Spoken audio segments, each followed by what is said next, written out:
22 જાન્યુઆરીએ જ્યારે ભગવાન રામસિંહ છે તે પોતાના નિવાસસ્થાન ઉપર આવી જગ્યા આવવાના છે, જન્મસ્થાન ઉપર આવવાના છે, મૂર્તિ પ્રતિષ્ઠાનો કાર્યક્રમ થવા જઈ રહ્યો છે। દેશભરમાં અલગ અલગ પ્રકારની તૈયારી ચાલી રહી છે, ત્યારે પોરબંદરના સાંસદ રમેશભાઈ ધડુક આપણી સાથે છે। રમેશભાઈ, કઈ રીતની તૈયારીઓ ચાલે છે? શું તમને જવાબદારીઓ સોંપવામાં આવી છે? આમંત્રણ કઈ રીતના છે? બસ ખૂબ જોરદાર તૈયારી ચાલી રહી છે। સાધુ સંતો, સમાજના આગેવાનો, તમામ લોકો 22મી તારીખે જવાની તૈયારીમાં છે અને 22 તારીખ પછી પણ મોટી સંખ્યામાં લોકો રામલલાના દર્શન કરવા આમ ઉત્મત છે કે ભાઈ જલ્દી અમે રામચંદ્ર ભગવાનના દર્શન કરી, એવું એક સરસ મજાનું માહોલ થઈ રહ્યું છે। અને આપણા વડાપ્રધાન નરેન્દ્રભાઈ મોદીની આગેવાની નીચે ખૂબ સરસ તૈયારીઓ ચાલી રહી છે। આપણી તમામ સંસ્થાઓ આજે લાગી રહી છે અને ખૂબ લોકોમાં એક એવી ભાવના છે કે વર્ષો બાદ આજે રામ મંદિર બન્યું તો લોકોમાં ખૂબ આનંદની લાગણી છે અને ખૂબ લોકો ઉત્સાહમાં છે। રમેશભાઈ, આપણી તો પેઢીઓ વહી ગઈ છે, 500 વર્ષનો ઇતિહાસ રચાવા જઈ રહ્યો છે, ક્યાંક આની અંદર રાજકારણ પણ જોવા મળે છે। અત્યારે કોંગ્રેસ કહે છે કે અમે જ્યાં સુધી મંદિર પૂરું બાંધકામ ન થાય ત્યાં સુધી ન આવીએ, શંકરાચાર્યો જે છે એ પણ ક્યાંક આને રિસાઈને લઈને બેઠા છે। ખરેખર ભગવાનના કામમાં કોઈએ વિવાદ કરવો ન જોઈએ, ધર્મમાં રાજકારણ આવવું ન જોઈએ। જે કોઈ લોકો આ ધર્મમાં રાજકારણ લાવે છે એમની ભૂલ છે।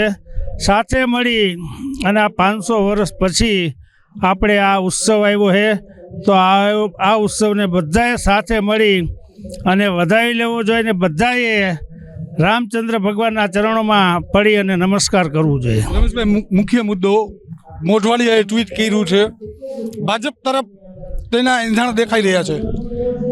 એંધાણી તો મને ખ્યાલ નથી, પણ મોઢવાડિયા સાહેબે ખરેખર સાચું કીધું છે કે આમાં કોઈ પણ જાતનો વિવાદ ન હોવો જોઈએ અને બધાએ જવું જોઈએ। અને મારી દ્રષ્ટિએ બધા લોકોએ આમાં ગમે તે પક્ષના લોકો હોય પણ જે રામ ભગવાનને માનતા હોય તેવા તમામ લોકોએ આ કાર્યક્રમમાં જવું જોઈએ। રમેશભાઈ, એક આખરી પ્રશ્ન, તમે પોરબંદરના સાંસદ છો, અર્જુનભાઈ ગત વર્ષ ભાજપને પરાજય કરીને જીતેલા ઉમેદવાર છે, અત્યારે ધારાસભ્ય છે, ક્યાંક તો તમારે કાર્યકર્તાઓ સાથે અન્ય કોઈ રીતે તમારા સોર્સથી જાણવા તો મળતું જ હશે કે અર્જુનભાઈ છે ભાજપ તરફ અત્યારે વળી રહ્યા છે?